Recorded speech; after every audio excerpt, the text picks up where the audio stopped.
ಆತ್ಮೀಯ ಬಳಕೆದಾರರೇ, ಈ ವಿಡಿಯೋನಲ್ಲಿ ನಾವು ನಿಮಗೆ ಇ ಪ್ಯಾನ್ ಅನ್ನು ಹೇಗೆ ಜನರೇಟ್ ಮಾಡ್ಕೊಳ್ಳೋದು ಅಥವಾ ಹೇಗೆ ಡೌನ್ಲೋಡ್ ಮಾಡ್ಕೊಳ್ಳೋದು ಎಂಬುದನ್ನು ತಿಳಿಸ್ಕೊಡ್ತೇವೆ. ಮೊದಲಿಗೆ ನಮ್ಮ ಪೋರ್ಟಲ್ಗೆ ಲಾಗಿನ್ ಆಗಿ ಪ್ರಿಂಟ್ ಸರ್ವಿಸಸ್ನನ್ನು ಕ್ಲಿಕ್ ಮಾಡಿ ಪ್ಯಾನ್ ಸರ್ವಿಸಸ್ನನ್ನು ಸೆಲೆಕ್ಟ್ ಮಾಡಿ ಇ ಪ್ಯಾನ್ ಆಪ್ಷನನ್ನು ಸೆಲೆಕ್ಟ್ ಮಾಡಬೇಕು.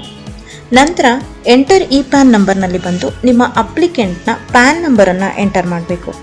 ಇದಾದ ನಂತರ ಸಬ್ಮಿಟ್ ಅಂತ ಕ್ಲಿಕ್ ಮಾಡಿ. ಇಲ್ಲಿ ನೀವು ಕೆಳಗಡೆ ಬಂದು ಫ್ರಂಟ್, ಬ್ಯಾಕ್, PDF ಅಥವಾ ಆಕ್ಷನ್ ಇಲ್ಲಿ ಯಾವುದೇ ಎಡಿಟ್ ಬಟನ್ ಅನ್ನು ಕ್ಲಿಕ್ ಮಾಡಿದ್ರು ಕೂಡ ನಿಮಗೆ file remaining details application open ಆಗುತ್ತೆ. ಇಲ್ಲಿ ನೀವು ಚೂಸ್ ಫೈಲ್ನಲ್ಲಿ ಬಂದು ನಿಮ್ಮ ಅಪ್ಲಿಕೆಂಟ್ನ 1 MB ಒಳಗಿರೋ ಫೋಟೋನ ಮಾತ್ರ ಅಪ್ಲೋಡ್ ಮಾಡಬೇಕಾಗುತ್ತೆ. ಇಲ್ಲವಾದಲ್ಲಿ ಅದು ಎರರ್ ಅಂತ ಬರುತ್ತೆ.